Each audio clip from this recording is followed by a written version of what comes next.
दिनैनि बोथोरावनो आङो बेनि केसखौ होगोन बेनि थाखाय नों साखाफारा जानानै थाखा राकेश ब्रह्म खोथाखौ खुगाखौ दं होननानै जानला सैथोखौ बुंब्ला मोनसे गनायथावामोन नोंनि खोथायाथ' मोनसेबो सैथो गैया राकेश ब्रह्म नों निजेखौनो साननानै नायसाय दिनै बुंनो गोसो गैयामोन आङो नोंनि खोथाखौ अब्लाबो रायजोनि मिथिसारनायनि थाखाय नोंनि सभाखौबो आङो मोननैसोखौ दिनै बुंगोन रायजोफोरनि सिगाङाव जाहाथे रायजोफ्रा मिथियो जे राकेश ब्रह्मआ मा प्रकृतिनि मा आखलनि मानसि बियो स्कुलिया हाई स्कुलाव फरायनाय समनिफ्रायनो मा आखलनि मानसिमोन नोंलाय आंथ' मिथिनो मोनदों नोङो सानसे समाव क्लास 9 आव फरायबा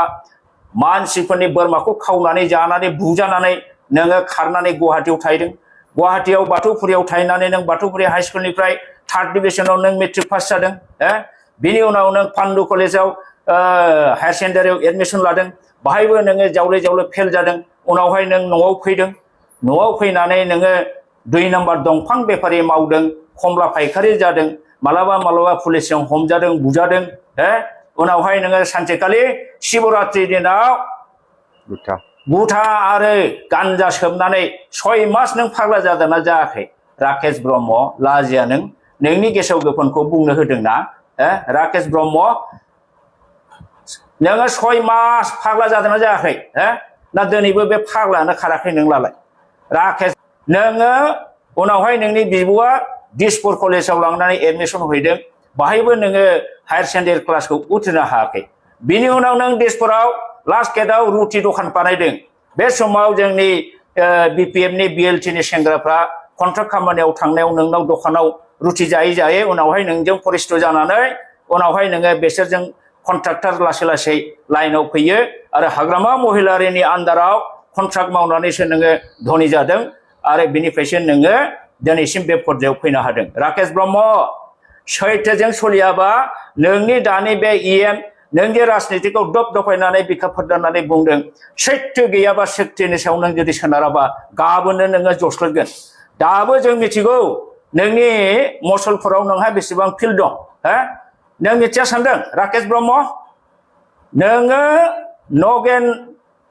सासे लेखा गोरों नगेन बर' प्रफेसारखौबो नोङो माखासे जाहोननि थाखाय नों बेखौ गुन्दा लागायना होनानै बुहोदों मानो सासे लेखा गोरोंखौ जुक्ति खोथाफोर बुङोब्ला तर्क खालामोबा नोङो बुहोग्रा आंखौबो खाथियावबा नोङो हयथ' दिनै बुहोखांसिगौमोन नङा होमबा राकेश ब्रह्म बेनो नोंनि चरित्र बोरमा सिखाव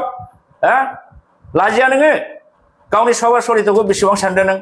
जोंनिखौ नोङो तदन्त खालाम दतमायाव फैनानै सोंफै नोङो बबे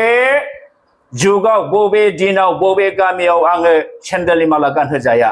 माब्ला बबे जायगायाव आङो जौ लोंनानै उन्दुनानै थाया राकेश ब्रह्म प्रमान होनो हागोन बेबादि नंखाय मिसायै आंखौ व्यक्ति सन्मान हानि खालामनायनि थाखाय नोंखौ आं दिनै गोबां थाखानि मान हानि गसर होनो दिनै रेडि ओंखारबाय आङो दिनैनि बोथोरावनो आङो बेनि केसखौ होगोन बेनि थाखाय नों साखाफारा जानानै थाखा राकेश ब्रह्म खोथाखौ खुगाखौ दं होननानै जानला मोनला नों दाबुं दिनैसिम नोङो गोबां लिडारफोरखौ गाज्रि गाज्रि रायबाय सानसुमा बसुमतारिखौ नों गाज्रि गाज्रि रायबाय दावराव देख्रेखौबो नों गाज्रि गाज्रि रायबाय हाग्रामा महिलारिखौबो नों गाज्रि गाज्रि रायबाय नों रायै सोर दंबावो आरो नोंनि रायनायनि भाषाया मोनसेबो सभ्यता गोनां सभ्य मानसिनि बाथ्रा नङा असभ्यनिसो बाथ्रा जोब नोंना राकेश ब्रह्म नों सासे लेखा रोंदों माने मेट्रिकल' पास